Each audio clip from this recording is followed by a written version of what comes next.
My name's Brandon and this is Nickelodeon Video Game History, a show where I take a look back on all of the video games based on Nickelodeon shows and retrospectively review them.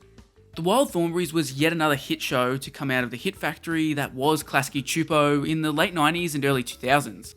After having worked on the first few seasons of The Simpsons, they made Rugrats, which was a smash hit, as well as the less successful Are Real Monsters and Duckman, which became a cult favourite. Their next big hit would come with the Wild Thornberrys in 1998. Running until 2004, the show received 5 seasons, 2 theatrical films, and a handful of video games. It's also unique in that it was the first Nicktoon to employ a 22-minute runtime exclusively. A number of Nicktoons had done one-off episodes in this style, but for the most part they stuck to 11-minute segments. This brings us to the very first Wild Thornberrys game, titled The Wild Thornberrys Rambler. Practically everything to do with this game is super weird, which is evident right off the bat with the name. Rambler? Why the hell is this game called Rambler? Googling the word Rambler will bring up cars, types of roses, and ranch houses, as well as the dictionary definition, which describes somebody who rambles. None of those things make any sense to name a Wild Thornberrys game after. Even now that I've played the entire thing, it still doesn't make a lick of sense. The next strange thing is that there were 2 different games released under this title. There was a PC game released on August 7, 2000, while a Game Boy Color game came out sometime in November of the same year. It's a strange combination of platforms, and while the setup and premise of the games are both pretty similar, the gameplay is completely different. I think I should also note that this was the first non-Rugrats game released by Nickelodeon in 5 years. It's been nothing but Rugrats since Real Monsters released in August of 1995. The strangest part about Rambler though is that I just can't find any info on it, particularly so for the Game Boy Color version. Wikipedia tells me the developer was Vicarious Visions, but is that for just one of the games or both? Digging into Moby Games, which is a website I trust implicitly when it comes to this stuff, shows that a developer called Human Code made the PC title, while Vicarious Visions did in fact develop the handheld version. Weirdly though, they list the PC release as 2002, so even they're not infallible. We're only focusing on the GBC version, so let's look at Vicarious Visions. They're an extremely interesting developer. They released their first game back in 1996 and have gone through a number of different evolutions throughout their lifespan. Initially, they were primarily a handheld developer, creating stuff like the Tony Hawk and Crash Bandicoot GBA games, as well as Crash Nitro Kart and just a shitload of licensed games in general. Clearly their work caught Activision's eye majorly, because in 2005 they bought Vicarious Visions. This resulted in the status quo being maintained. They'd continue making Tony Hawk, Crash and licensed games primarily in the handheld space. But things really changed when they found themselves turning into the Skylanders studio. This indirectly led to them making the Crash Bandicoot remakes, which led to them developing a remake of Tony Hawk's Pro Skater 1 and 2, which released last year. Unfortunately, Vicarious Visions might as well be dead now. Just a few weeks ago they were absorbed into the Blizzard part of Activision to essentially function as a support studio for titles like Diablo. Vicarious Visions is a pretty promising developer to have at the helm here. Licensed games were their bread and butter, and over the years they made so many handheld Nick and Cartoon Network games. They were responsible for Legend of the Lost Spatula, Revenge of the Flying Dutchman, Him and Seek, Battle for Bikini Bottom, and Operation Soda. Outside of knowing who developed the game and when it came out, this game barely exists on the internet. There are a handful of really poor quality videos on YouTube of the handheld version, and that's about it. Critically, I could only find 2 reviews, one from IGN and one from Nintendo Power. It's not much to go off of, but both of these reviews were insanely negative of the game. Is there a very good reason why Wild Thornberrys Rambler seems to have been wiped off the face of the earth?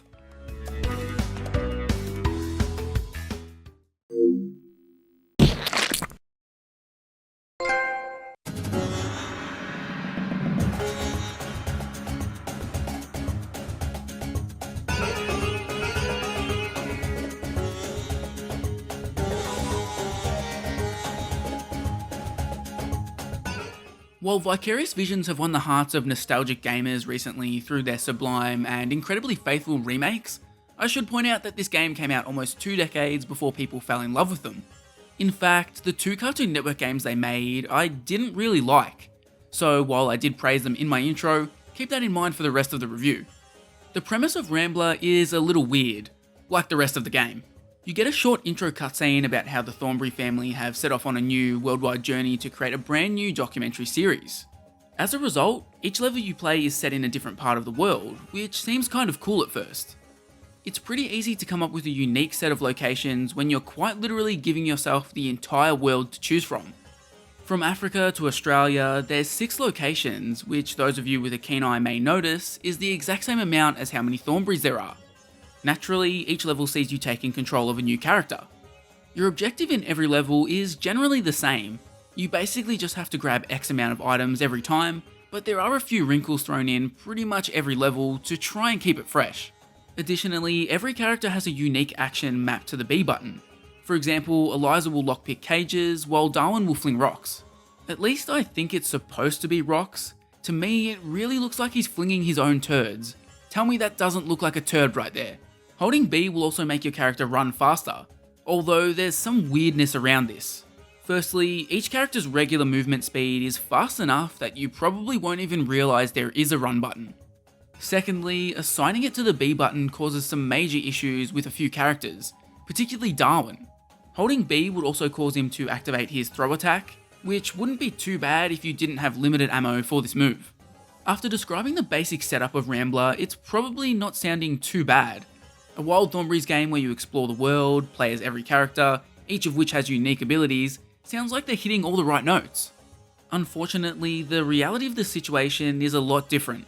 Almost every level is pretty unique in the gameplay department, except for Eliza and Darwin, who have levels that are almost exactly the same. In their case, their levels are simple 2D side-scrollers.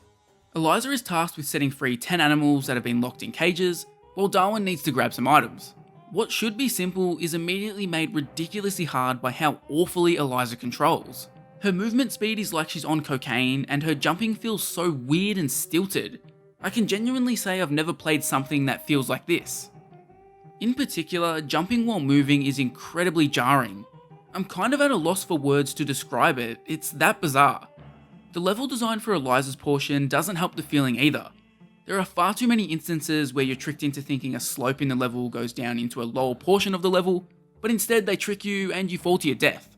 I use the term death loosely here, because plummeting to your death doesn't kill you, but instead just knocks some health off your health bar. But at the end of the day, it's mostly standard 2D platforming fare, except for when you encounter this cage that is seemingly impossible to reach. It was only after a few minutes of messing around and an accidental press on the D-pad that I realised Eliza can climb the trees in this level, making this cage accessible. This is the kind of thing that needs to be explained, or at least made slightly more obvious. There's nothing remotely pointing you towards this being a skill Eliza possesses. As for Darwin's level, there really isn't much to say, as it's mostly the exact same thing. The single unique aspect is his rock throwing attack, which is god-awful. Hitting anything with this attack is a struggle because of the awkward throwing arc they give it. As a result, I mostly just ran through the level ignoring it. Donnie's level is where things really start to change up, transforming from a side-scroller to a top-down level where you have to run around and eat bugs. This legitimately takes less than a minute to beat, and it's not even worth discussing.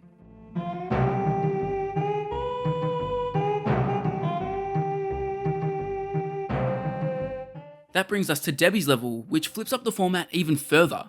Yes, you're still just collecting a certain amount of objects against the time limit, but this time you're doing it via the iconic convy. This controls as jankily as you'd expect, with the convy spending as much time caught on the level's geometry as it does smoothly navigating. At the core of things, it's a simple maze to work your way through without anything else to spice it up. The convy sounds extremely annoying while driving too, so you've got that to rub salt into your wounds.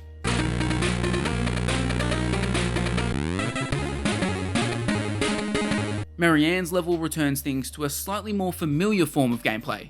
You're back to the 2D side-scrolling, but with a twist. This level is all about scaling mountains to get footage of animals, which introduces a lot of verticality into the mix. Additionally, your goal of getting footage makes it a little more complicated than simply grabbing items. You have to be careful to sneak up on the animal before filming it, otherwise the animal will just run away. But simply moving like 5 steps to the left and coming back will make it respawn, so being overeager is never actually punished. Actually completing this level is a huge pain in the ass. Once you've got all the footage of the other animals, you're tasked with finding the Yeti. Try as I might, I couldn't find where the game wanted me to go. According to the IGN review of the game, you have to navigate a labyrinth assortment of caves in the right order. There was no way I was trial and erroring this shit. Another massive frustration here was that the rock climbing, which is your primary method of navigation for most of the level, can be very touchy in specific spots. There was one particular cave section where I literally needed to be pixel perfect, otherwise the game would just throw me off the wall. Last, but certainly not least, we had Nigel's level. Here we have a constantly scrolling level where Nigel is rappelling down a mountain in Australia to, you guessed it, collect more items. This is ridiculously basic. Even the snakes and dingoes The dingo ate your baby! aren't much of a threat as you infinitely fall down. And then that was it. I'd beaten the entirety of Rambler in less than 40 minutes.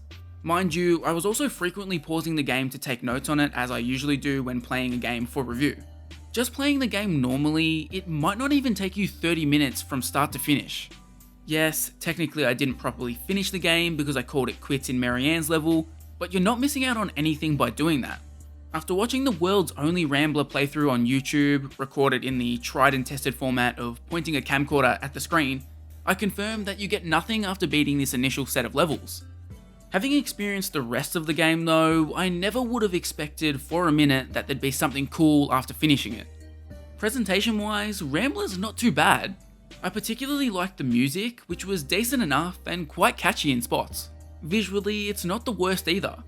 Sure, it might seem like a step down because we played the Rugrats Game Boy games before this, but it's kind of unfair to hold it to those standards, seeing as they're some of the best looking games on the entire console. It's just a shame that the more important gameplay parts of Rambler couldn't be as serviceable as the visual and sound aspects.